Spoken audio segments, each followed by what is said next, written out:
Good morning everyone and welcome back to the channel. We've got a lot to do today, so I'm not going to sit around and chit chat. I know that's very uncharacteristic of me, but don't worry, I'm fine. Just got things to get done. All of which involve this tractor and planter right here. We've got some more beans to put in the ground.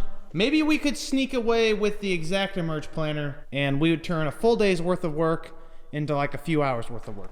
Unfortunately, I don't have that privilege, and we like those narrow soybean rows. No pun intended at all, but we're down to the short rows of this planting season. We've got two decently sized soybean fields over to the west, about an hour and a half. I think we may make some progress on those today. And we have a few small patches around home here that we have left to do. It'll take me more time to put the seed in the planter than it will to plant the fields. Loading. Let's back this out.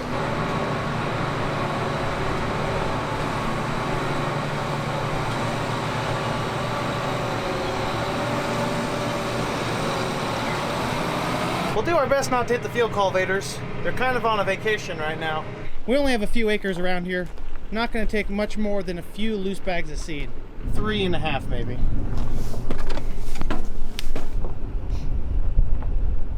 Oh!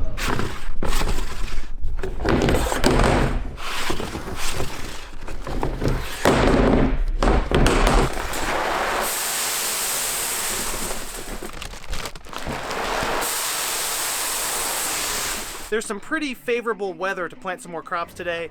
High of 65, sunny and clear skies right now. I think we will move into some overcast weather here in a little bit, but for now, this is perfect. Take that back. It's not quite perfect, that is a stretch. It's better than what it was yesterday, which was cool and drizzling all day. At least we'll have some warm, dry soil to work with. Time to go spend 60 seconds on the road. Only way to get to this field. I'm driving on a soybean field that I planted about a week ago. They're not out of the ground yet, so this isn't going to hurt them much. The only way to get back to this old feedlot field, though, is through this farm. I should have gone ahead and planted it 10 days ago when I was out here. I didn't think that the soybean variety we were planting out here, and which I had in the planter, was going to go out there on the feedlot. And I was right. Should have just put them there for convenience. Years ago, my family operated a large head of cattle and also had some open pasture hogs. There's a lot of fields out here that we farm now that years ago were just for grazing. A lot changes over the decades. Backs are on, see some talc blowing out, fans filling the units with seed. Let's plant this huge field, all 1 acre of it. That may not even be an acre. Huh, picked up a passenger. A fairly sized passenger. Happy belated Earth Day. Are you tired of pesky, low-lying branches? And do you want to plant some soybeans in your yard? Well, look no farther. The John Deere 1790 CCS Central Fill Planter. And unlike those expensive tree removal services, this has a return on investment. A yard full of soybeans. Call for your quote today. You know you're in a tiny field when it's not even worth your time to turn on your auto steer. Hand steering the whole way. All 5 minutes of the driving I'm going to do out here. I've brainstormed the perfect use for that field. It'd be a great seed plot. High fertility from years of manure out there. So if you're a seed company and you're looking for somewhere to showcase 100+ bushel beans, here's your location. Here is feedlot 2 out of 2. Oh, kind of rough getting in here. It's only got a few rocks in it. Again, this is another field that used to have a lot of cattle on it. If you don't believe me, look at the feed rack and the silo pads. Would it even be a simple project if it was not in fact simple? They never are. Ran out of seed.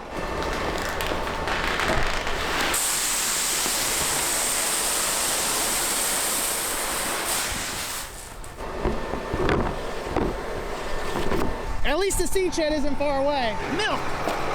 I was going to leave it, and then my conscience got the best of me. Looks like Jeff was a little concerned that someone parked the field cultivator in his yard. Oh, just a few more loose bags to finish up our small little tasks for this morning. We're headed back to our last little sliver of beans to plant over here in Mattoon. This is the backside of the farm that we finished on in the last episode. To cross through the trees from the bigger side of the field requires going across a little ravine. It's okay for the field cultivators to do it, but we try not to do it with the planter. I would say it's barely worth farming. Trees on both sides. Not the greatest in terms of yield potential. Someone's got to be a philanthropist though and feed the deer and the rabbits out here. Guess that'll be us. If there's anywhere I'm liable to get stuck, it's next to trees. No reason to be concerned right here. One pass down and back and I'll be done. It's all fun and games in the arboring business until it plugs up your planter. I figured I'd show you the crossing from the backside. I mean, retrospectively, ravine is a little bit intense. Just a tiny little creek trickles through here. Pretty much a mud hole all the way down. You can see the field cultivator left ruts. Other than getting stuck, my biggest concern would be to pull through here with the planter. Tractor would not have any issue crossing. Back wheel on the planter could drop off and sink in that. And planters are very susceptible to tipping over. If they're folded, it would have to be folded to make that journey. It's less of a headache just to come back in a few days and plant the back. Like I said, not much yield potential out here. We own it, we might as well farm it. I reckon 600,000 beans is enough to feed the needy out here. Maybe we'll grow some trophy bucks with these XtendFlex beans. Not that it matters to me at all, I don't hunt. This field is concluded. It just took up so much of my time to finish. We're gonna walk around the planter real quick, make sure everything's in operating condition, check the tire pressure on the wheels because we're going to be in the planter tractor for a long while. Once I hop back in the tractor, we're headed straight over 40 miles to the west and we're gonna be planting those big farms over there. Looks good to me. Closing wheels are all in good shape. We picked up a passenger. No surprise. No one rides for free, buddy. Time to fold it up and hit the road. I'll see you guys in maybe an hour. You can ride up there. This will be a pretty interesting drive. We're taking Route 16, so I doubt we're gonna get away with not seeing much traffic. If anything, there's going to be a lot of cars. Hopefully I don't end up with a long line behind me. We do have to go through downtown Shelbyville. There's no way around it. You got Lake Shelbyville on the north side, and the river that comes out of the dam heads to the south. There's just no good way to go around it. It's not an incredibly populated town, but there will be some traffic. Everyone buckle in and wish me good luck that nothing goes wrong on this drive. And why don't you just go ahead and like the video for good luck? I'll give you the best seat in the house for this ride. Let's hit the road.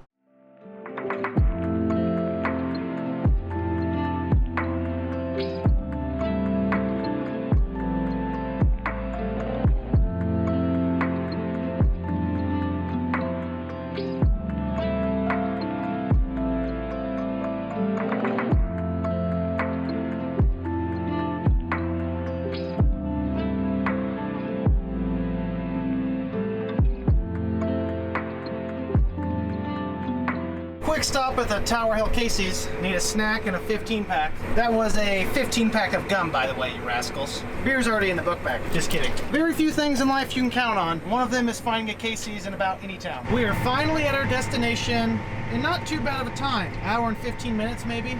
Seed tender's already waiting on us. Probably stuffed full. Load it up. Wow, absolute powder over here.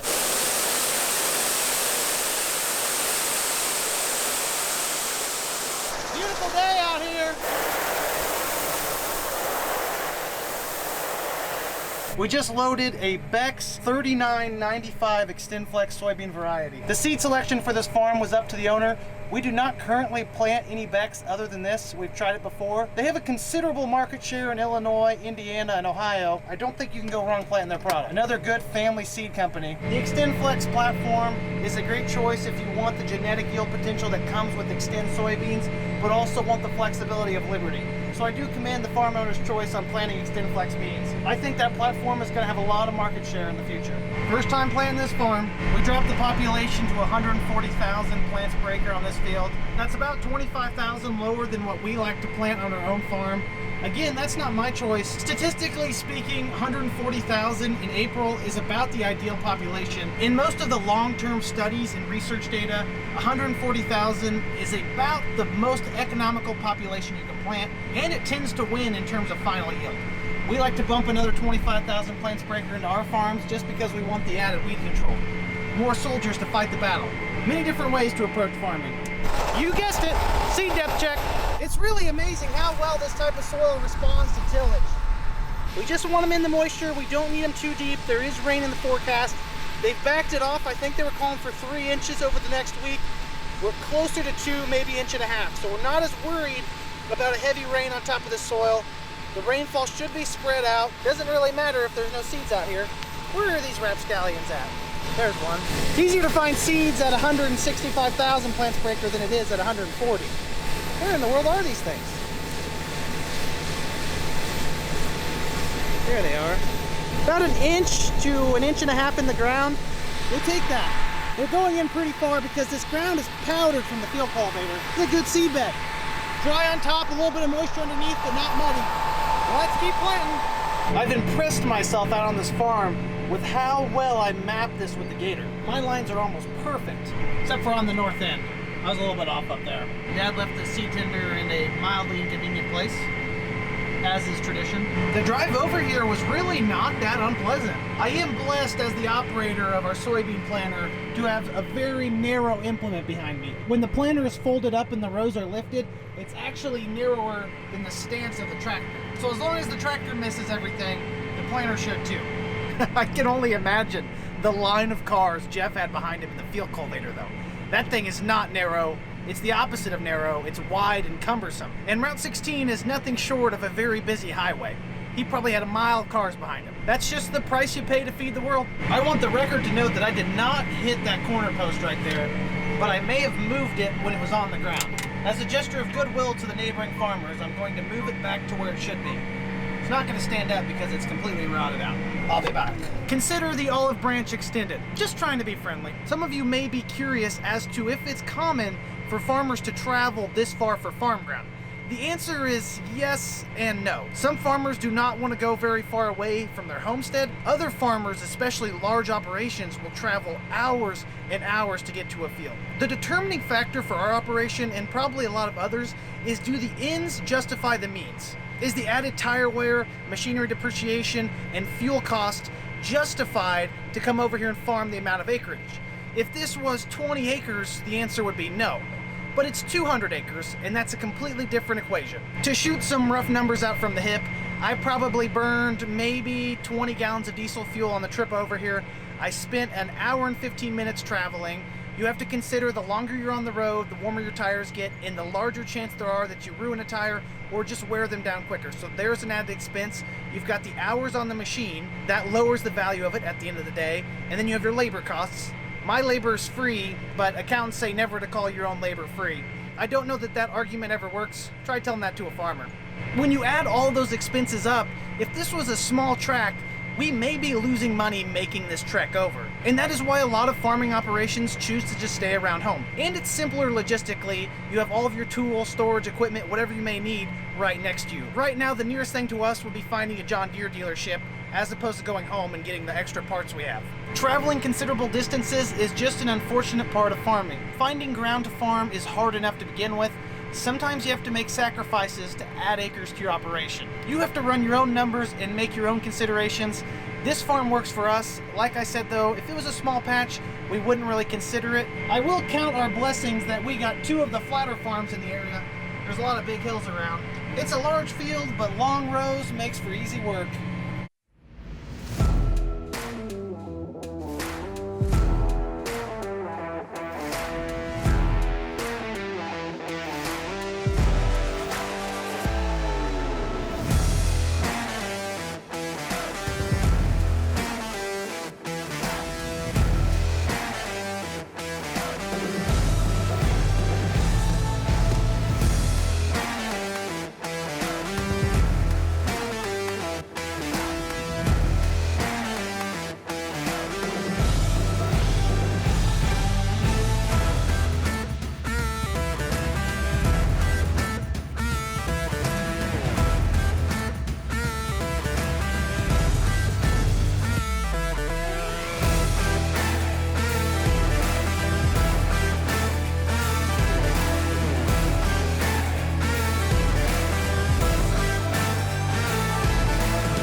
We just passed the 80-acre milestone, which puts us at 2/3 complete on this north field, and I think we're about to run out of seed. I'm still not entirely certain that we're going to plant the south farm. It does appear to be a little bit wet still. There's no rain in the forecast tomorrow, so we may push that back. And we are out of seed. To the seed tender we go. Back it up to the seed tender.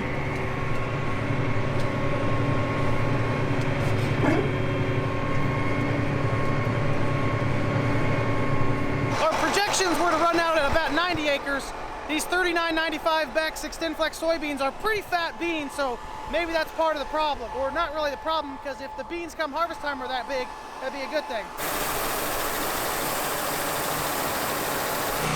2,400 pounds left. The planter's topped off. The goal here is to get all the seed off the tender and into the planter. If we don't finish both of these fields tonight, we can go ahead and take the tender home. Looks like the neighbor to the west is gearing up to plant some corn. Man, that bean stubble worked up really nice. You know you're getting far away from home when your favorite stations don't even play. Found our weather forecast though. For tonight's forecast, clear with a low of 39. We planted another 25 acres since we filled up. We're going to try and stuff the rest of these Beck's beans in the seed tanks. There's no reason for the seed tender to sit here.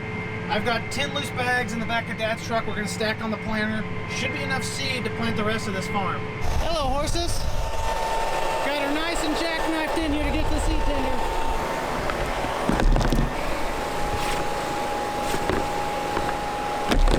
Scales were about 1,000 pounds off. Completely empty right now, and it's showing 1,100 pounds. That messes up our math a little bit. We'll have enough seed, but we thought we were gonna have to shove more in. These two planter paths that are parallel to each other are the same GPS line. This little gap in the middle just goes to show you how far your lines drift over the day. The planter must think it's pretty insignificant because it does not want to plant that. None of my section controls are turning green. If it thought that was within a reasonable degree of skip, it would try and plant that. Sun's getting low, shadows are getting long, and we are about to conclude the last pass of the north farm, which is slightly bigger than the south farm. We're gonna hop over Route 16 and open up a new field here in a bit. We've got a very special treat on our hand. Power lines. And lots of them. Did I say treat? I meant to say nuisance. They're literally crisscrossed across this farm. Just lollygagging along here, playing my end row. Look over, bam! Car accident. Hope everyone's okay. Scared me a little bit. I looked up, I was like, what is that? I promise you, officers, nothing illegal in this tractor cab, except for these guns! This farm over here has been planted for quite a while. If they're soybeans, they're probably getting close to emerging. We may sneak over and dig some up. Plus, I need to check my seed depth. This looks like a good place to dig them up. I know it's just right across the road, but you don't want to leave these things to chance. About 1.5 inches in the ground. Perfect. Nothing to see. Not sneaking over to look at his beans. Corn! Shooting up right now. Those will be out of the ground in a couple days. Must just have a split row planter and he can't lift up the other rows. Back to planter. There goes the sun. Anyone around a challenge to a light competition? Other than the police officers, they don't count.